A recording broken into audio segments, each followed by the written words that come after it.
Le jour de notre dernière émission, Sa Majesté Mohamed V, roi du Maroc, rendait le dernier soupir au cours d'une intervention chirurgicale. Continent sans visa s'est rendu à Rabat pour les fêtes de l'Aïd es-Séguir, marquant la fin du Ramadan, car cet événement important de la vie musulmane revêtait une acuité particulière. Le jeune roi Hassan II, solennellement intronisé au palais du Riyad le 3 mars dernier, présidait à cette occasion la première grande cérémonie religieuse de son règne au milieu de son peuple. La grandeur, la force et le prestige, s'ils ne sont pas fondés sur le peuple, sont appelés à disparaître, a-t-il déclaré. Mais qui est ce peuple? Une foule grouillante dans les médinas, les bidonvilles et les douars, 80% d'analphabètes, beaucoup de miséreux, de chômeurs, de malades. Ce peuple pourtant est gai, vif, accueillant, généreux. La diversité des races qui le composent est étonnante et toutes les couleurs de peau s'y retrouvent. Jeudi 16 mars, 2 jours avant la fin du Ramadan. Pendant la journée, personne ne doit boire, ne serait-ce qu'un peu d'eau, ni manger, ni fumer. À la tombée de la nuit, les familles se réunissent les unes chez les autres pour des repas qui se poursuivent tard dans la nuit. Cela dure pendant 29 jours. Dans ces médinas surpeuplés, la vie n'est pas ralentie par le jeûne, on travaille. Le commerce et l'artisanat se pratiquent dans la rue, alors que retentit du haut des mosquées la prière du muezzin diffusée par haut-parleur. Vendredi 17 mars, Casablanca, dernier jour du Ramadan. C'est le Maroc moderne que nous avons voulu voir, celui qui se prépare par son industrie et son agriculture à devenir une des composantes essentielles du Maghreb.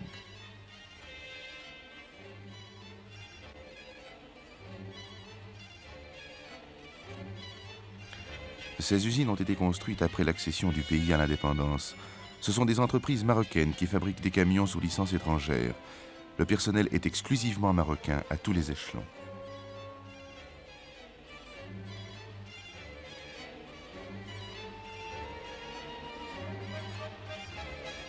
Si le travail paraît lent, c'est que le Ramadan fatigue et affaiblit les ouvriers. Beaucoup d'ailleurs sont absents, à tel point même que certaines usines comme celle-ci ont décidé que les vacances se prendraient pendant le Ramadan. Cette industrie automobile représente une des nouvelles richesses du Maroc. Dans la région de Casablanca seulement, plusieurs usines sont en construction. À côté des textiles, des phosphates et bientôt des raffineries de pétrole de Mohamedia par exemple, l'agriculture représente la presque totalité des ressources du Maroc.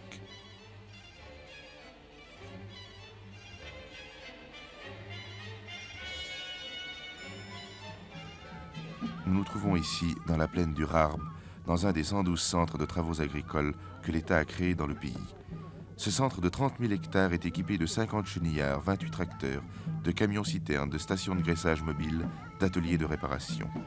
En période de labour, on travaille 24 heures sur 24 et la consommation de carburant s'élève à 12 000 litres de gasoil par jour. 7 000 fellahs profitent de l'appareillage moderne du centre qui leur fournit en outre les semences et les engrais. Le Maroc fait actuellement un très gros effort pour remplacer les bidonvilles par des groupes d'habitation décents, équipés au minimum d'eau courante et d'électricité, premier luxe du Marocain indépendant.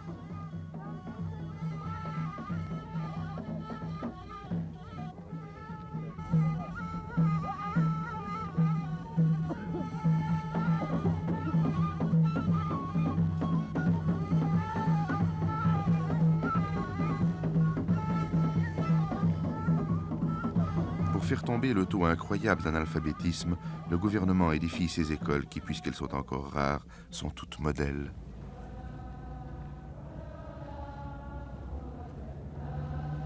Samedi 18 mars, premier jour de l'Aïd es-Séguir, c'est-à-dire de la fête qui célèbre pendant 3 jours la fin du Ramadan.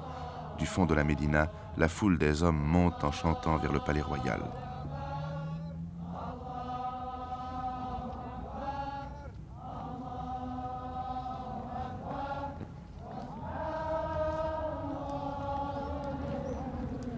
Aux portes de ce palais, sur la Msala, ils vont prier en compagnie de leur roi qui, pour la première fois de son règne, va se montrer et se mêler à son peuple.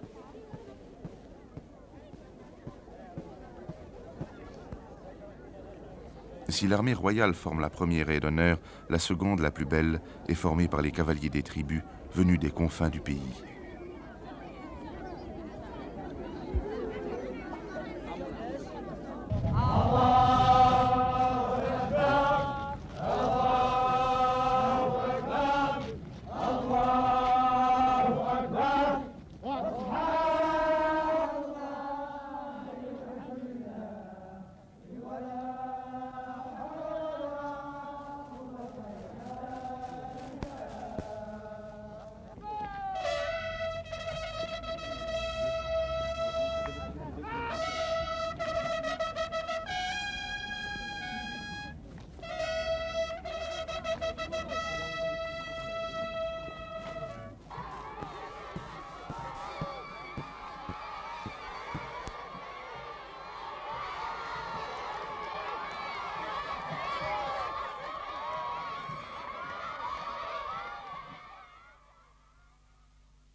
ومن زاد التقوى محروم والله تعالى يقول وتزودوا فإن خير الزاد التقوى.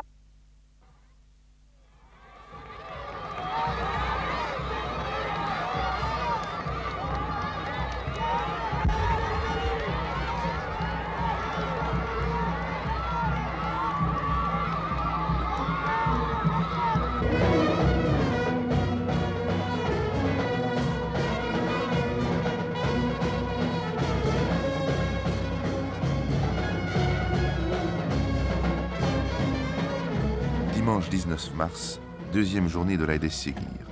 Sur le Méchouer, la grande place devant le Palais Royal, la foule se prépare à assister au long défilé des hautes personnalités marocaines et étrangères qui vont venir présenter leurs vœux au souverain. Cette cérémonie revêt une importance politique très particulière. Elle se déroule à l'intérieur même du palais, dans la salle du trône, et le public n'y est pas admis.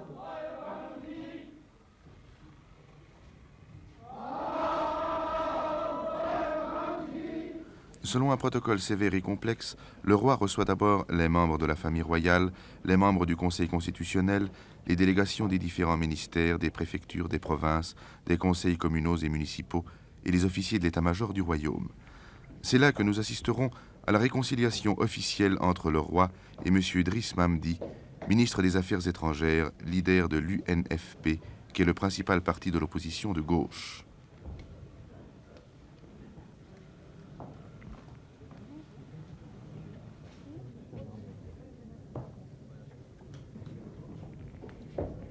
M. Mamdi, que nous voyons ici, conduit les membres du corps diplomatique. Fait significatif de la manière dont le jeune souverain entend gouverner son pays, le jour de la proclamation de l'Aïd es-Séguir, il autorisait la reparution du journal L'Avant-Garde, organe du parti de l'opposition, qui était interdit depuis plusieurs mois.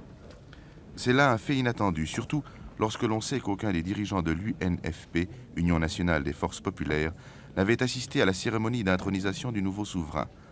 C'est peut-être le début d'un nouvel essor marocain qui pourrait aboutir à la présentation d'une nouvelle constitution élaborée par une assemblée constituante élue au suffrage universel.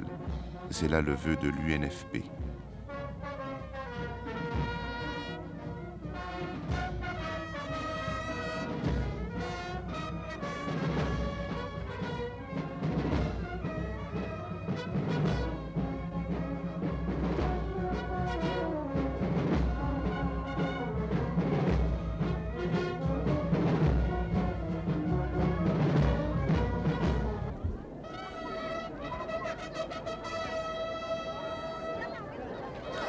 Lundi 20 mars, dernier jour de l'Aïd es-Séguir, le roi se rend sur le Méchouar pour recevoir les témoignages d'allégeance des chefs des tribus et des gouverneurs des provinces.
Moulay Ahmed Alaoui, ministre de l'Information, a répondu aux leaders de l'opposition qui réclamaient la création d'une assemblée constituante élue au suffrage universel.